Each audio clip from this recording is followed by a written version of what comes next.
Long ago, in a quiet village surrounded by thick forest and tall baobab trees, there lived a girl named Adoni.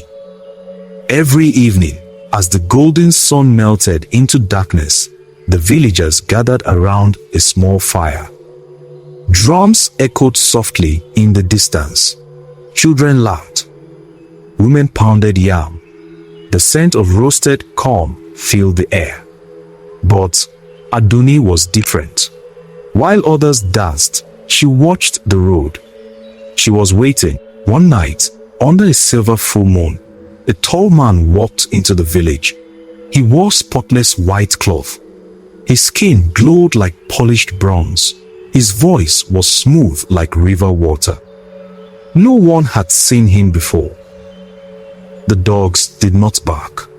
The elders stopped talking. Even the drums went silent. Ayutruz, the dainty of house, said calmly. The elders exchanged glances. No man enters a village at night. No man asks for a bride without family, but Adoni's heart had already chosen. The village chief called for the talking drum. Boom, boom, boom. A warning rhythm echoed into the night. An old woman stepped forward, her back bent like a broken branch. Child, she whispered, some men walk like humans, but belong to the forest. But love can make even wisdom sound like noise. Adoni smiled. I will marry him. And so she did. The wedding was strange.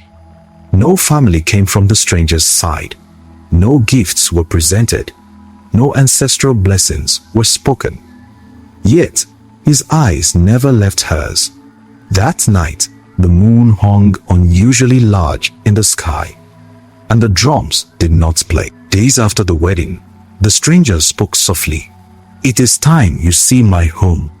He led her beyond the farms, beyond the river, beyond the path no villager dared to walk after sunset. The forest grew darker. The air grew colder. Adoni's heart began to race. Why so quiet? She asked. He did not answer, but they arrived at a clearing. In the center stood no house, only a giant ancient tree. Twisted, hollow, alive, the stranger stepped forward. And then, his skin began to crack. His voice deepened. His shadow stretched unnaturally long. Before her eyes, the handsome man peeled away like smoke, revealing a tall forest spirit, glowing with blue fire, eyes burning like embers. I chose you, he said calmly. You admired the night more than the day. Adoni screamed, but the forest swallowed the sound. Back in the village, the elders had not slept. The old woman who warned her had followed secretly. She carried sacred white chalk and bitter color as the spirit reached for Adoni. The old woman stepped into the clearing. She drew a circle in the earth. She began to chant. The drums in the village began to beat on their own. The moon dimmed. The spirit roared in anger. You dare challenge me? The old woman's voice shook, but she did not stop. You cannot take what was not freely given. The spirit howled as the sacred words burned like fire, and in a flash of wind and dust, it vanished. Adoni returned to the village at dawn, but she was never the same. She no longer waited by the road. She no longer admired the night. And from that day forward, no one in the village married a stranger who arrived after sunset. Even now, when the moon is too bright and the forest grows too silent, mothers pull their daughters inside before nightfall. Moral lesson: desire without wisdom invites danger.